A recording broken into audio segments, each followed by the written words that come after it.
们来聆听并回应上帝的话。圣经记载在诗篇29篇1到11节。诗篇29篇1到11节。如果翻到的话，由姐妹来起，弟兄来译。诗篇29篇1到11节。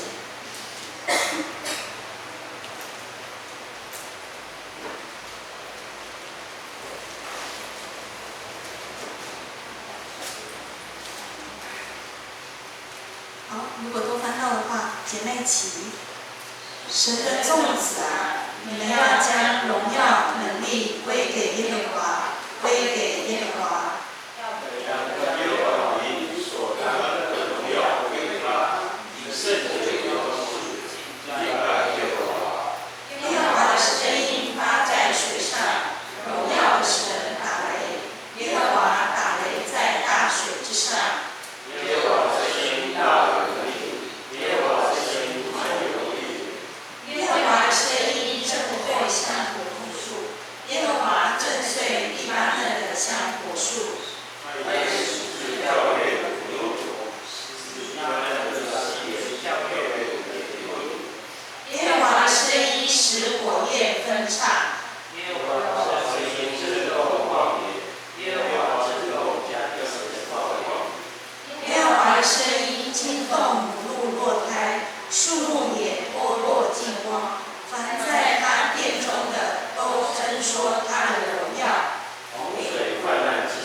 今天我们很高兴，谢宏信传道又来到我们当中。他讲到的题目是“上帝在风暴雨中的声音”，我们一起聆听。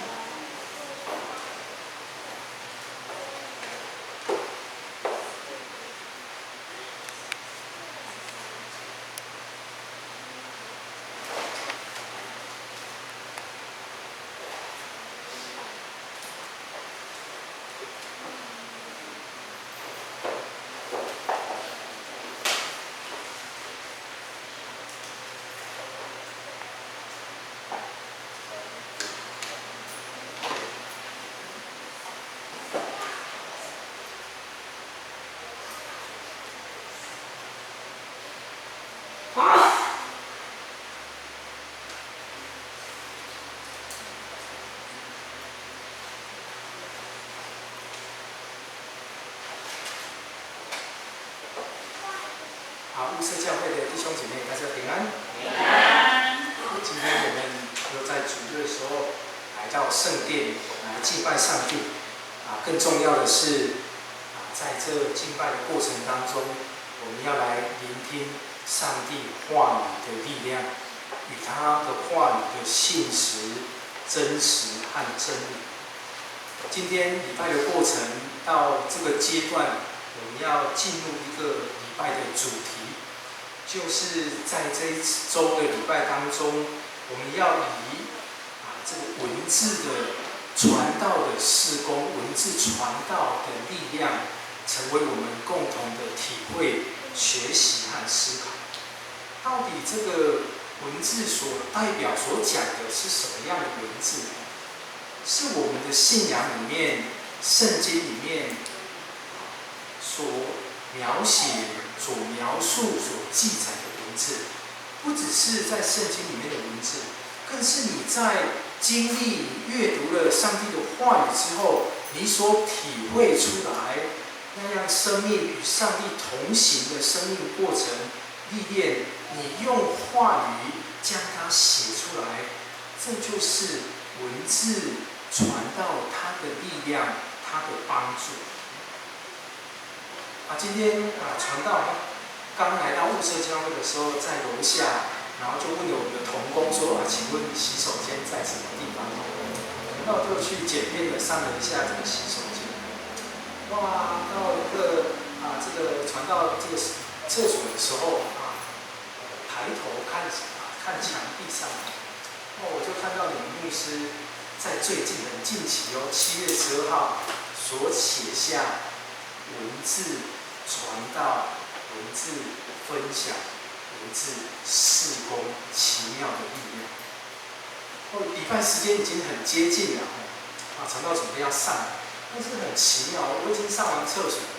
我就站在那边静静的把那个文字从头读到尾，很奇妙。一方面我有一点压力，想说，时间要到，要赶快起来预备心，要预备要做礼拜，要带礼拜。但是上帝的话语还是很奇妙，吸引我将这一篇叶牧师所分享的话语、勉励的话语、信仰的话语读完。当中我就有 catch 到一个打动我的心的一个点。叶牧师在最后结尾那里讲到说，我们有我们教会的需要。勉励我们在这当中看清楚我们的需要，并且在这当中真的去思考、寻求神在我们的需要当中掌权、带领我们，预备羊群、预备资源、预备我们所需的。但是牧师也提醒我们，上帝已经给我们哪些，对不对？牧师也说，聘牧的过程、买福音车的过程、土地、羊群、牧者，上帝有为我们预备，上帝有让我们有意向、计划，我们需要多少资源、多少羊群，可以为上帝来打拼，建造这个地面上上帝的国度，对不对？然后这当中牧师讲了一句话，深深的感动。他说：“当然，我们人在地面上有很多的职分、很多的生活、很多的角色。”我们必须为了我们的生活去工作、去努力，但是牧师提醒我们：难道为了生活就要放弃这个信仰吗？这个生活的需要，你必须去预备，将你支开，去忙碌你的心、你的日常时间等等，为了生活，难道要用这个来换取你的信仰所追寻的生命道路吗？这个提醒你我弟兄姐妹，也很提醒传道在这个地方再次的思考反省。有时候地面上很多的考验，这里需要我们，家庭需要我们，工作需要我们，你的等等，你的人际关系需要你，但是上帝布设教会这个家也需要你。难道你的生活要来替代你的信仰？这个很深的提醒我，愿这一段的话语时常谨记在我们所有弟兄姐妹的心中。今天我们要来看大卫的诗，在诗篇29篇上帝的话语。我知道我们最近牧师带领我们灵修的生活，也讲到大卫撒母耳记大卫的种种的过程，他的一生有时大卫与上帝很亲近，有时大卫犯罪软弱，与上帝很遥远。诗篇里面充满了很多大卫对上帝的认识，大卫他经历上帝在他生命里面那个关系，与他走过他生命的种种关卡历练，他的体会所以大卫将对上帝的认识，这个上帝与他生命的关系变成文字，记录在圣经里面。特别在诗篇里面，第1篇到50篇，常常有大卫的诗，都是他经历也见证这个永活的上帝跟他真实的关系。这个上帝怎么样帮助他在生命里面？他用文字一字一句写下来。大卫很有恩赐上帝给他的恩膏，不是只有很会写文字，他也很会谱曲他很有音乐的天分，放羊的时候，自然而然有音乐的旋律在他的个体，在他生命里面，所以他将他的文字写下来，谱曲，结合他的文字，成为诗篇，成为他吟唱感谢上帝，成为他日常生活中来感谢上帝、见证上帝的话语。在诗篇处处可见大卫生命与上帝同行的文字和见证。今天我们要来看诗篇29篇这一边上帝在风暴中显示他的能力和威严。上帝在风暴中显示他的能力和威严。有不同的版本传道来念这个新译本他说：“神的众子第一节开始要归给耶和华，你们要把荣耀与能力归给耶和华，把他的名应得的荣耀归给他。”接下来第3节就讲到说，耶和华的声音在众水之上。耶和华的神，他掌管雷，掌管闪电。耶和华打雷在海洋，在众水、大水的上面。耶和华的声音充满威严。耶和华的声音从天上带下这个火焰，使火焰劈下。第7节那里讲到，耶和华的声音使火焰分叉。第10节，耶和华也是坐在洪水之上的王，他坐着为王，直到永远。刚才传道所讲的这几节的经文，第1节、第3节、第7节、第10节，都讲到专注到一个重点，讲到耶和华的声音蛮有能力，蛮有威严，在雷，在闪电，在大水、洪水，甚至掌管火焰，在这些大自然的风暴背后，都有耶和华的声音并且这个声音充满能力，充满威严这是大卫对耶和华上帝在日常生活中，在大自然中对上帝的认识。我们进一步来看到底上帝这位耶和华的声音何等的威严，哪里有能力？约翰福音第1章一开始就讲到，他说：“太初起初。”约翰福音第1章一开始，太初有这个道，道与神与耶和华同在，这个道就是神。这道太初与神同在，万有万物是借着他造的，凡被造的没有一样不是借着他的道来造。约翰福音一开始在讲这个是什么意思？创世纪一开始，我们来回想，上帝用几天创造这个世界？6天，对不对？第7天他安息，他休息嘛。每一天他创造的时候，他都一开始都怎么样？他说要有光，就有光。每一天他都是这样开始。他说要有光，就有光。第2天要有什么？有星辰，有这些海里的鱼，空中的鸟等等。每天他一开始都说要有什么，就有什么。所以，当耶和华他在创造这位永生的上帝创造这个世界的时候，他怎么样创造？他从他的声音他说要有什么，什么就创造。他说的什么，在圣经里记载。耶和华常常我们阅读圣经灵修的时候，耶和华的话语这样说了等等的内容，这个就是道。约翰福音所讲的道，道理的道，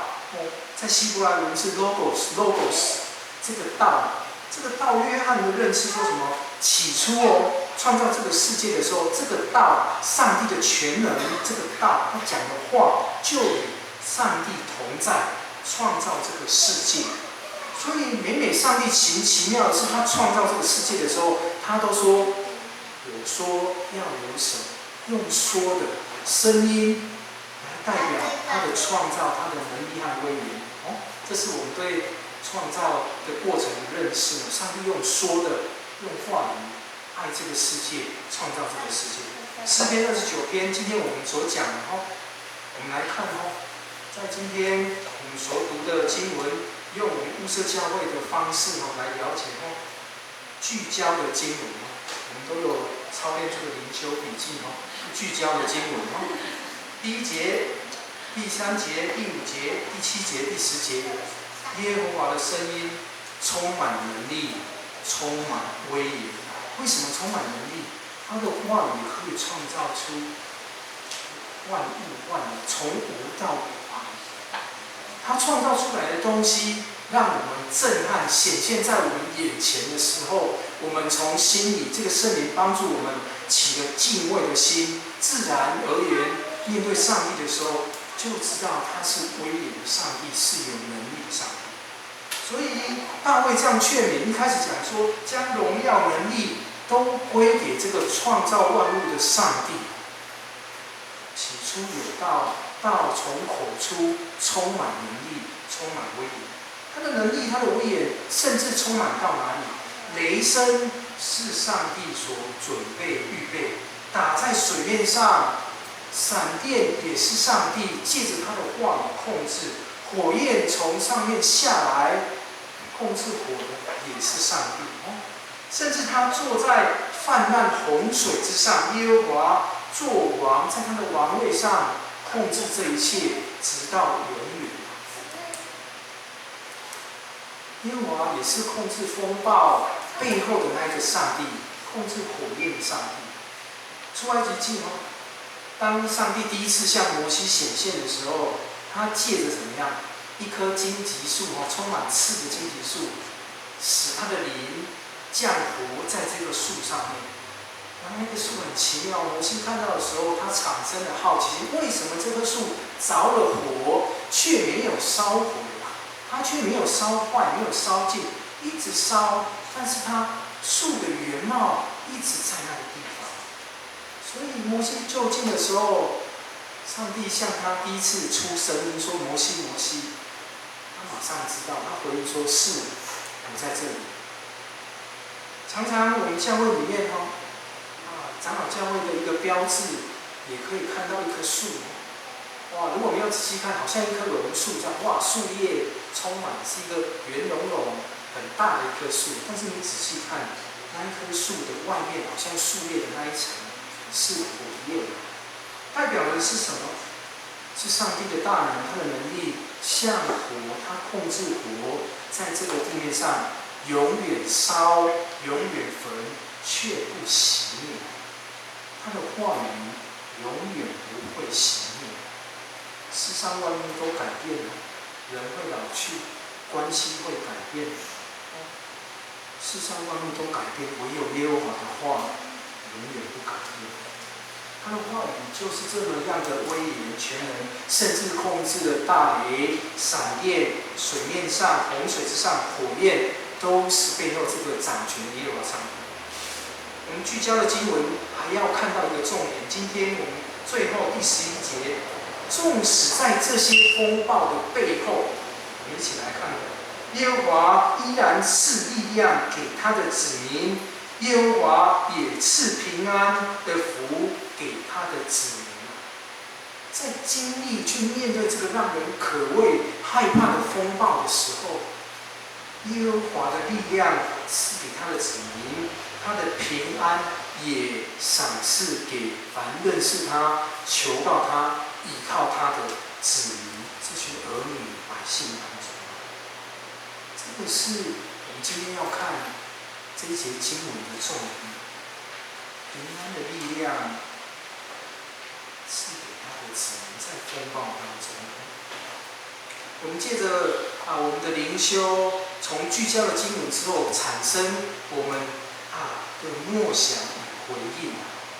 开始来思考要怎么样了解上帝的话语，他的话语在我的生活、生命里面产生了什么样的帮助带领，让我们有什么样的体会、明白、认识上帝。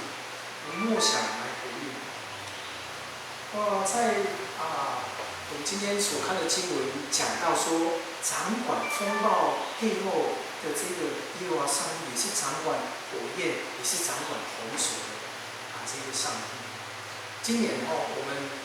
不知道有没有感受，常常觉得今年我们的雨水特别的丰足。前面几个礼拜，前面几个月，常常好几个月都有连续的降雨，一降就好几个小时，甚至翻了隔夜。这个雨水好像今年特别在台湾很丰沛我观察我们的水库，陈大常下去万大的时候，有时候水库快要干了。今年好像常常有那水位还不错，看过去很漂亮。今年的雨水很丰沛，但是我们所在的这个地方很奇妙。如果雨水一旦连续之后，我们就会容易有什么小小的土石的崩塌，对不对？在我们雾社这个公路上，南风经过从湖里上来，甚至到清境这条路上，时常容易我们特殊的地形，在这个地方雨水降下来，聚集到一定的量的时候，就有小小的土石流会崩塌。哇，传到在南风的时候啊，那几天前几个星期、几个月的雨水啊，这群会友都会常常打电话，然后来关心传道。传道也在手机上，哇，收到这个南风村的简讯，警告说，南风雾社我们这个地方已经土石流黄色的警戒，黄色。我一直不断的来降雨一直不停，马上又收到说已经转为红色警戒，请居民出入要小心。哇，南风教会就坐落在那个溪流的旁边哇，雨一直下来灌下来的时候，传道有时候在传道馆静静的看，静静的等。晚上很安静的时候，哇，溪水整个涨起来，看到河床的顶端然后听到那个溪水的很湍急的声音因为雨量很大，哇，从山上聚集下来，哇，啪啪啪啪啪。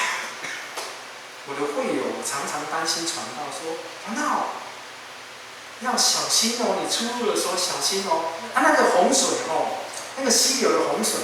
我们是不用太担心的，虽然它好像要淹到这个河床旁边我们有会友就住在那个河床的旁边而已。他们说已经好几年，他们都很有经验我们这里下大雨就会这样，然后会有土石的崩塌，但是没关系，这个水还不至于威胁到我们，所以传道你安心。哇，传道觉得很有趣也很感谢他们的对传道的照顾对传道的提醒，然后又收到这个我一直密集而来提醒的简讯，我就默默的观察我所住上面所预备的地方。其实我的心里没有那么惧怕，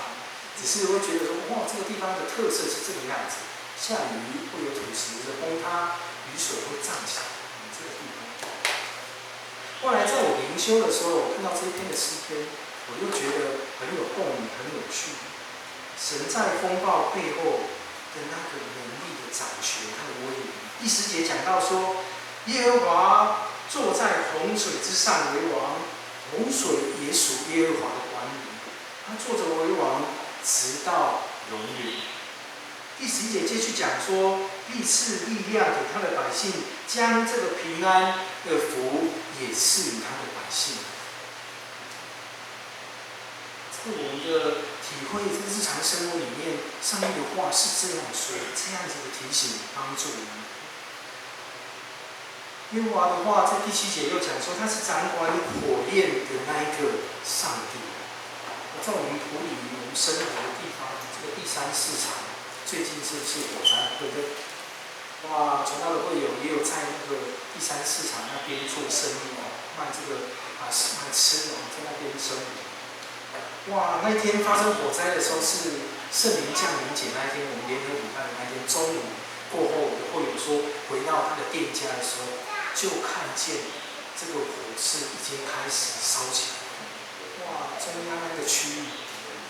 烧了就毁坏，烧了就毁坏。我的会友跟我说，他在那边长期生活，本来他的店家是租的店面，但是因为租他的这个老板，他的店，他原本的药妆店就被处在这个火焰当中被烧毁了，店面损伤了，所以这个老板不得不要将他租给别人的店，租给我们会友店来收回去，让他自己能够来继续的开这个药妆店，继续来生活。所以我的会友就必须迁移他的店面，再找新的店面后，在那个地方开始建立重新在那个地方来营业来经营。哇，我的会友说，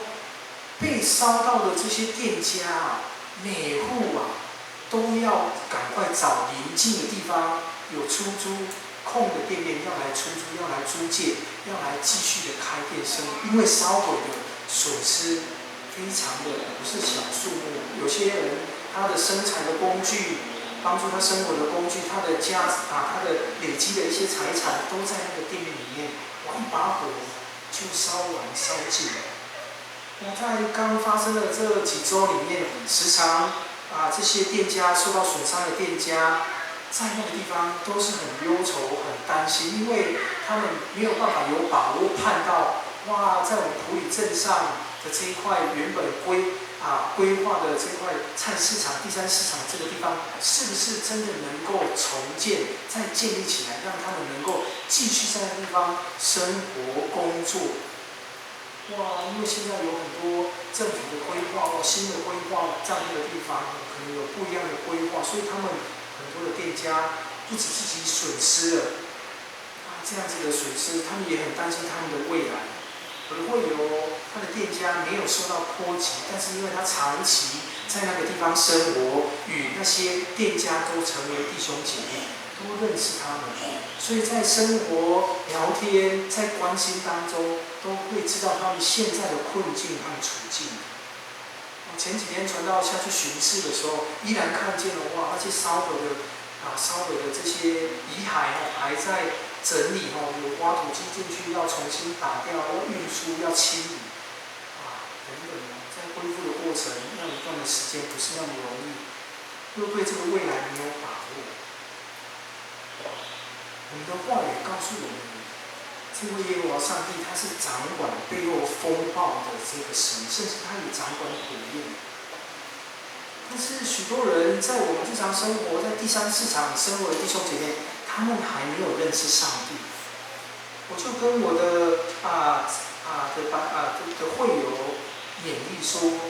在我们的困苦里面，我们看见上帝的话语在背后如何的帮助我们，盼望我们能够也在这当中有机会、有能力的时候，能够帮助那些受灾的店家店铺。所以我带领他们在礼拜当中读这篇29篇的诗篇，期望这篇话语能够成为我们的看见、我们的依靠。纵使在所有的风暴背后掌权的依然是那一个上帝。这个风暴神学上的意涵不只是讲说大自然你会遇到的风暴，是任何在你的生活、生理里面你会遇到的变化的风暴。他的话语说，在任何的风暴，那个背后掌权的上帝，他依然要将他的力量赐给他的子民，要将他平安的福赐给他的子民。这是上帝他的话语的劝勉，他的应允，他的赏识，我们要一生里面是一直去追寻、去确信、去抓紧这个话语。好，我们的灵修生活怎么样帮助我们？从聚焦的经文来灵修，从默想、从回应来思考，最后要思考出具体的应用，对不对？我们的话语，上帝的话语是真的能够造出东西的，是真的能够帮助我们生命去活出我们生命的。所以，上帝让我们成为教会的弟兄姐妹，成为教会的同工，让我们有这样的机会，能够去具体的回应。常常在我们总会里面在总会的资源里面，常常会训练，也提醒教会的牧者要有这方面的预备。就是当这个突然间的灾害临到我们的时候，我们有没有善用上帝之前给予我们的资源？所以在总会当中，常常有预备这样的资源。忽然间遇到这个急难的时候，有怎么样的帮助？忽然间遇到我们的会友、我们的弟兄姐妹家里的屋子损坏的时候，有什么样紧急申请帮助的管道？在我们遇到9.1地震、遇到暑假种种的风灾当中，如果我们的会友的家中、我们的教会有遇到损害的时候，上帝给我们资源，我们能够及时提供怎么样的规划、计划和帮助啊？我们都曾经经历过这个掌管这个自然万物的上帝在我们当中帮助我们。9.1的时候，我们都知道那个地震非常的大，我们土里很多的倒塌，但是是不是当时候也有很多的资源进到我们当中？各界的资源、教会的资源，上帝预备给我们的资源，很奇妙的。耶和华必赐力量，必赐平安的福分，到凡遇到风暴中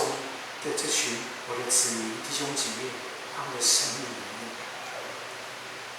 这是我们今天所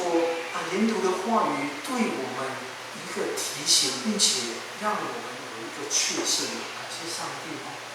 我们每个人都遇到我们生命里面的风暴，但是我们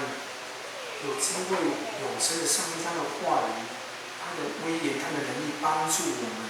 在这个风暴背后掌权的依然是那个上帝，并且他将平安的力量，那个平安的福分赏赐给凡寻求他、依靠他、共同要走过这个风暴，他的子民、他的儿女、他的弟兄姐妹当中。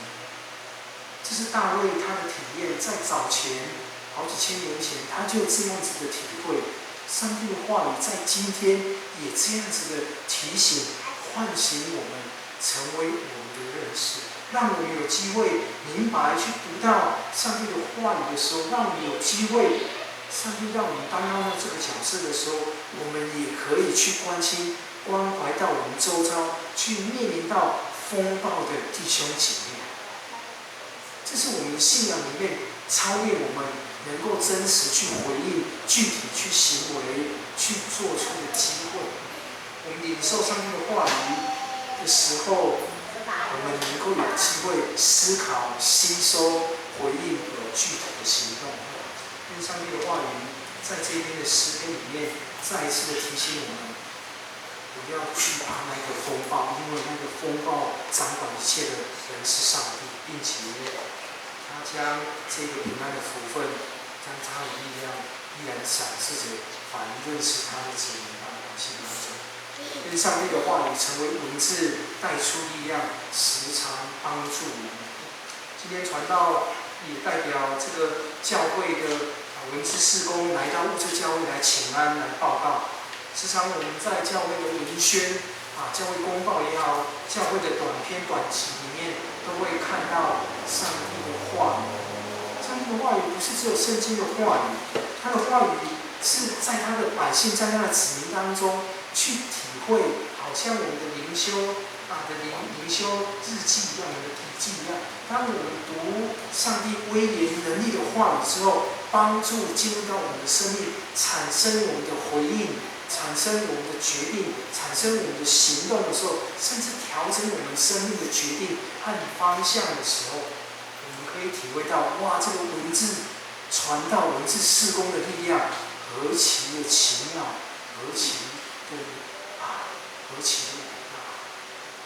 很多上帝的同工、上帝的子民，单单借着这个文字书写、记录、分享、见证，要传递上帝他的威严、他的道理、他的救赎存在这个地面上，帮助所有他所疼爱的子女儿女。